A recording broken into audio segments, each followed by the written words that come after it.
The Phantom Hag. Unknown author. The other evening, in an old castle, the conversation turned upon apparitions, each one of the party telling a story. As the accounts grew more horrible, the young ladies drew closer together. "Have you ever had an adventure with a ghost?" said they to me. "Do you not know a story to make us shiver? Come, tell us something." "I'm quite willing to do so," I replied. "I will tell you of an incident that happened to myself." Toward the close of the autumn of 1858, I visited one of my friends, sub-prefect of a little city in the center of France. Albert was an old companion of my youth, and I had been present at his wedding. His charming wife was full of goodness and grace. My friend wished to show me his happy home and to introduce me to his two pretty little daughters. I was feted and taken great care of. 3 days after my arrival, I knew the entire city, curiosities, old castles, ruins, etc. Every day, about 4 o'clock, Albert would come order the phaeton, and we would take a long ride, returning home in the evening. One evening, my friend said to me, "Tomorrow we'll go further than usual. I want to take you to the Black Rocks. They are curious old druidical stones on a wild and desolate plain. They will interest you. My wife has not seen them yet, so we will take her." The following day we drove out at the usual hour. Albert's wife sat by his side. I occupied the back seat alone. The weather was gray and somber that afternoon, and the journey was not very pleasant. When we arrived at the Black Rocks, the sun was setting. We got out of the phaeton, and Albert took care of the horses. We walked some little distance through the fields before reaching the giant remains of the old Druid religion. Albert's wife wished to climb to the summit of the altar, and I assisted her. I could still see her graceful figure as she stood draped in a red shawl, her veil floating around her. "How beautiful it is! But does it not make you feel a little melancholy?" said she, extending her hand toward the dark horizon, which was lighted by little of the last rays of the sun. The afternoon wind blew violently and sighed through the stunted trees that grew around the stone cromlechs. Not a dwelling nor a human being was in sight. We hastened to get down and silently retraced our steps to the carriage. "We must hurry," said Albert. "The sky is threatening, and we shall have scarcely time to reach home before night." We carefully wrapped the robes around his wife. She tied the veil around her face, and the horses started into a rapid trot. It was growing dark. The scenery around us was bare and desolate. Clumps of fir trees here and there, and furze bushes, formed the only vegetation. We began to feel the cold, for the wind blew with fury.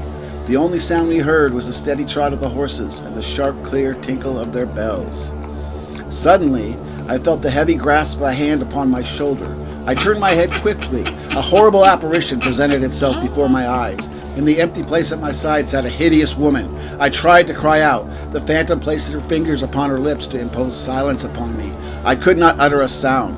The woman was clothed in white linen. Her head was cowled, her face was overspread with a corpse-like pallor, and in the place of eyes were ghastly black cavities. I sat motionless, overcome by terror. The ghost suddenly stood up and leaned over the young wife. She encircled her with her arms and lowered her hideous head as if to kiss her forehead. "What a wind!" cried Madame Albert, turning precipitately toward me. "My veil is torn." As she turned, I felt the same infernal pressure on my shoulder, and the place occupied by the phantom was empty. I looked out to the right and left. The road was deserted, not an object in sight. "What a dreadful gale," said Madame Albert. "Did you feel it? I cannot explain the terror that seized me. My veil was torn by the wind as if by an invisible hand. I am trembling still." "Never mind," said Albert, smiling. "Wrap yourself up, my dear. We will soon be warming ourselves by a good fire at home. I am starving." A cold perspiration covered my forehead. A shiver ran through me. My tongue clove to the roof of my mouth, and I could not articulate a sound. A sharp pain in my shoulder was the only sensible evidence that I was not the victim of a hallucination. Putting my hand upon my aching shoulder, I felt a rent in the cloak that was wrapped around me. I looked at it. 5 perfectly distinct holes. Visible traces of the grip of the horrible phantom.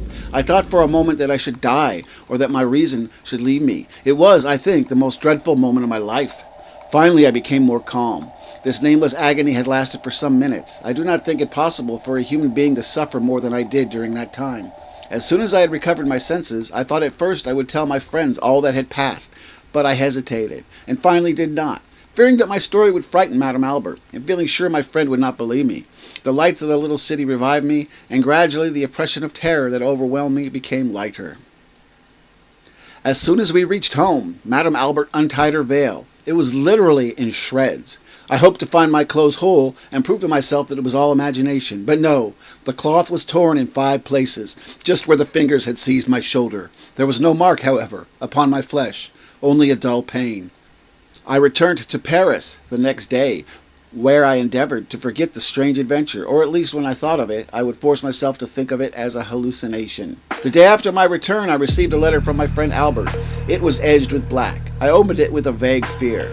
His wife had died the day of my return.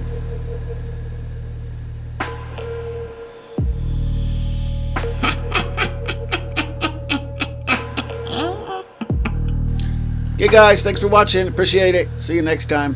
Bye.